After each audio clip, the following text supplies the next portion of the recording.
All right, hello, folks, and welcome to this week's video lecture on the Chicano and Black arts movements as we are headed towards the halfway point of our semester, and as we really settle solidly into the latter half of the 20th century now in our American Literature Survey, and the rest of the semester is really going to be a run from a lot of the earlier literature that we've been doing from the 19th century, the early 20th century, the 20s and the 30s. But then we just did a couple weeks on the 40s and the 50s. Now we're past that halfway point, and we are making our way solidly through the 20th century to get into the 21st. Uh, the last couple. So that's where we're going chronologically. And this week's video lecture is going to be a little bit of a shorter one, only 5 slides, including this title slide. So um, a nice bit of a shorter lecture today, where the irony is, as you'll see from this first slide here, the irony is that this short lecture could be expanded into an entire semester-long course on just American literature in the 1960s and 70s, because these 2 decades of the 20th century are just vibrantly, um, uh, effusively vibrant. I'm going to use that, effusively vibrant with energy around social justice and really like liberatory visions of what social justice is. It's a truly politically radical moment where you have a number of movements that are all interested in a radical kind of politics, where the word radical means not like way that some kind of like American news reporters will use radicals, or politicians will use radicals like crazy, or to use an ableist term there, or just like beyond the pale. But instead, radical, its definition comes from the idea of roots. And so these social justice movements in the 60s and 70s that you see listed on this slide, a whole bunch of them, and I'll say a couple of things about them, but they're all interestingly concerned with fundamentally changing systems of power as opposed to simply reforming the existing systems. Probably, well, often the most prominent one in historical imagination about the 1960s and 70s, in, for example, American film and cinema, is the anti-war movement, because, of course, in the 1960s, the United States is engaged in war in Vietnam, as part of the ongoing Cold War, to put down, of course, communist revolutionaries who are trying to decolonize Vietnam from French rule. So the United States, acting on behalf of quote unquote Western colonialist powers, is trying to put down the kind of communist anti-colonialist revolution that's happening in Vietnam. And so this is part of a kind of global context in the 1950s, 60s, 70s, and 80s, where you have a lot of countries throughout the global South, not just Vietnam, but throughout the global South, in Southeast Asia, across the African continent, really, where you have a consistent melding together of communist movements and anti-colonial movements. So around the globe, throughout the 1950s, 60s, 70s, 80s, wherever you see communist movements, and in a country that was a former or currently colonized country, almost like every single time, the communists are on the side of trying to decolonize or to get rid of colonial rule. And so the United States, as part of the Cold War, is invested in repressing communism. That often means repressing decolonial movements. And so the United States is at war in Vietnam, and one of the most prominent anti-war movements in U.S. history emerges as a whole bunch of U.S. citizens start to develop an anti-imperialist politics around opposition to the Vietnam War. Happening at the same time is, of course, the other most famous social justice movement of the era, which is the African American Civil Rights Movement, which often gets conflated with, of course, the iconic leader Martin Luther King Jr. And the African American Civil Rights Movement can often be traced to the late 1940s, early 1950s, and of course, famously uses tactics like boycotts, sit-ins, and is really governed by an ethic, an ethos of nonviolent resistance.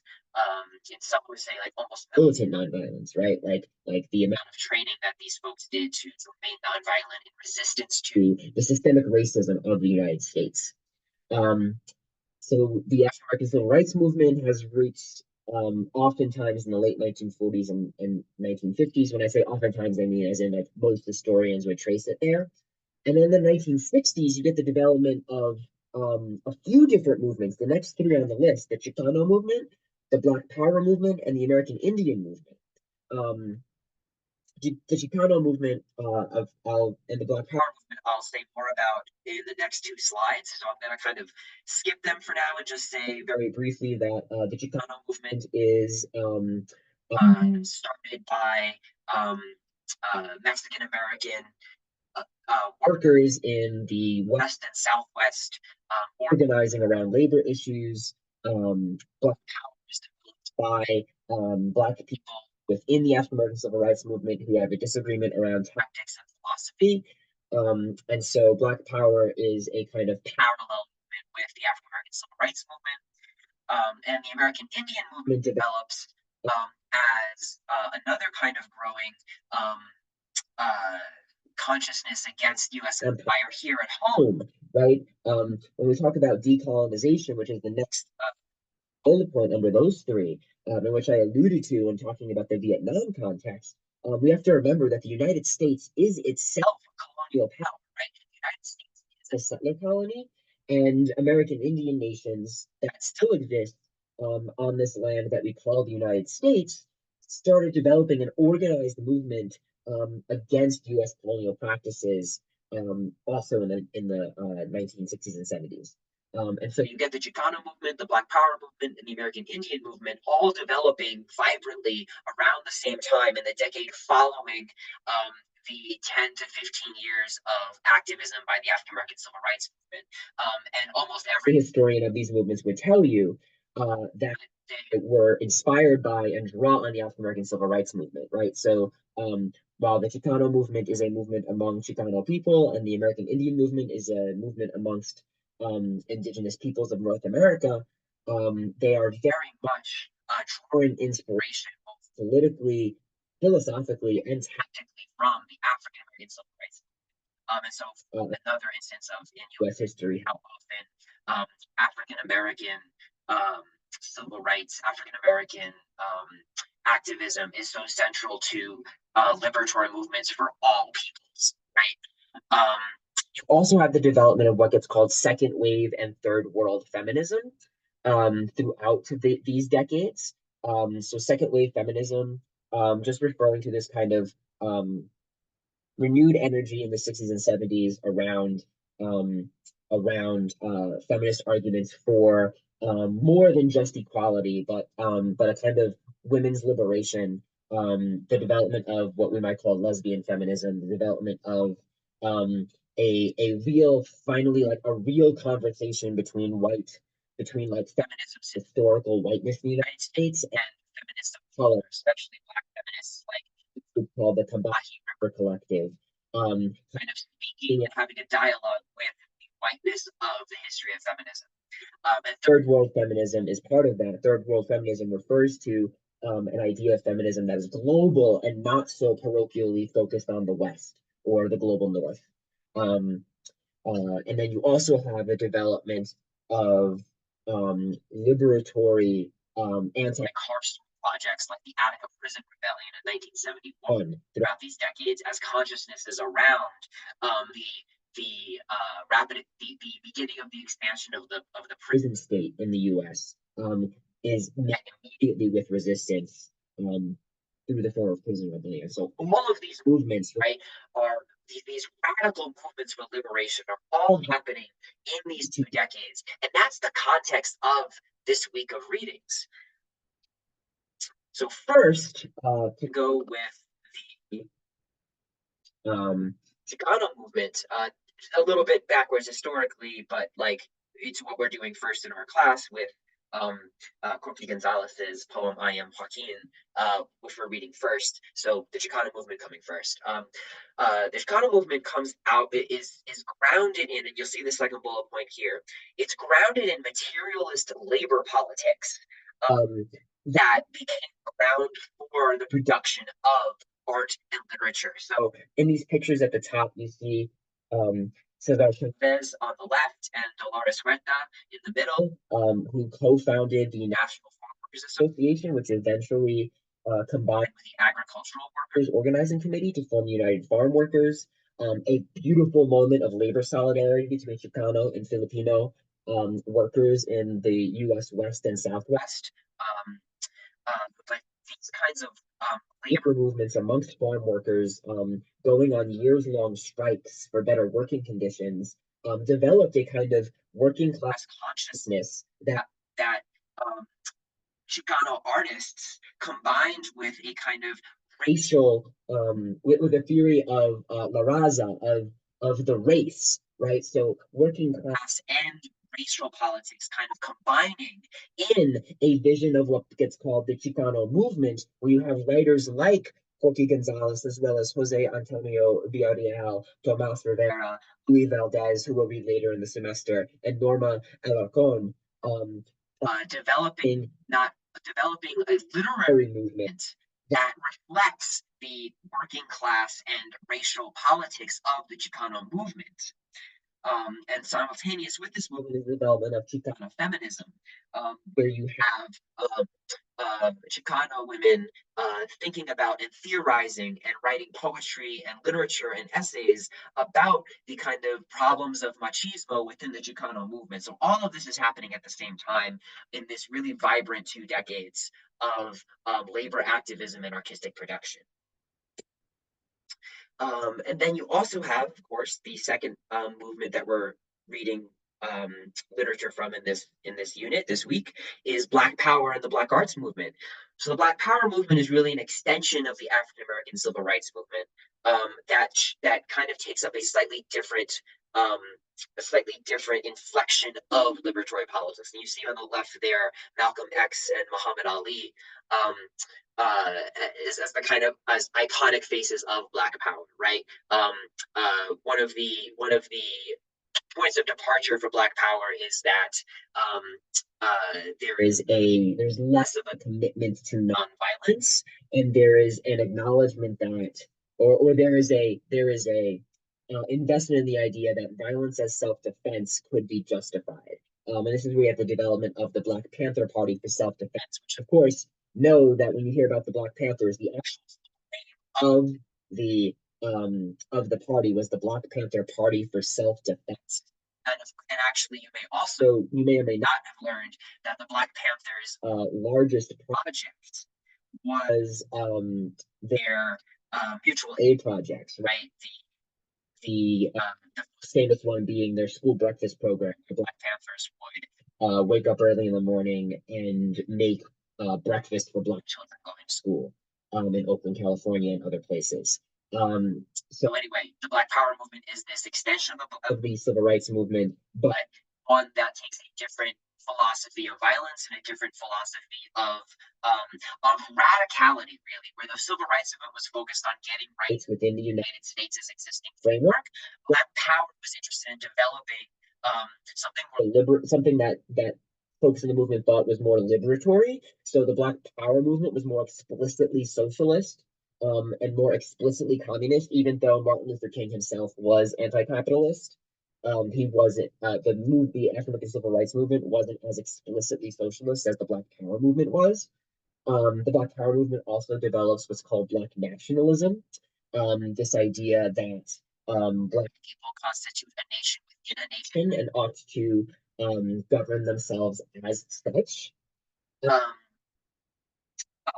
You also like Chicano feminism, you see the development of Black feminism. I already mentioned the Kabahi River Collective, but you have you'll see in the middle here in that really beautiful photo, June Jordan, Alice Walker, Lucille Clifton, and Audre Lorde, who are for Black arts movement women poets who are incredibly important voices to in the Black feminist movement, which is a movement that thinks about feminism and thinks by thinking about gender and race as always conjoined. Um, Not as two different things, right? Not in the kind of like contemporary idea of like intersectionality where you have race and you have gender and they intersect. Earlier Black feminism was doing something more conceptually complicated and thinking about race and gender as actually not two separate things, but as things that are intimately intertwined. So that Black womanhood is actually fundamentally different than white womanhood. It's not just womanhood plus Blackness, right? Anyway, that's again, that could be its own class. That Black feminist theory is one of my most primary areas of specialization, so I won't get too into that, even though I could. So the Black arts movement is the kind of artistic and cultural extension of Black power. So Black power is this idea of a liberatory politics for Black people that exceeds the capacities of United States reform. And Black arts is about expressing Black culture in distinct ways. So there is an effort amongst Black arts writers, including Amiri Baraka, who is the last person all the way on the right of this slide. Um, Amiri Baraka and others like Larry Neal try to develop what they call capital B, capital A Black aesthetic. That is, how can poetry and art be distinctly Black and not just Black people mimicking white art? And so that becomes a central conversation for the Black arts movement: is how do artists produce distinctly Black art? And so that leads to the prompt for your lecture response for this week. So I'm going to just read this out loud. You can read it on your screen, but I'm going to read it aloud and kind of talk through it based on the two movements that I just went over very quickly. So, both the Chicano movement and the Black arts movement put forward explicit visions of art as political tool in struggles for freedom and liberation.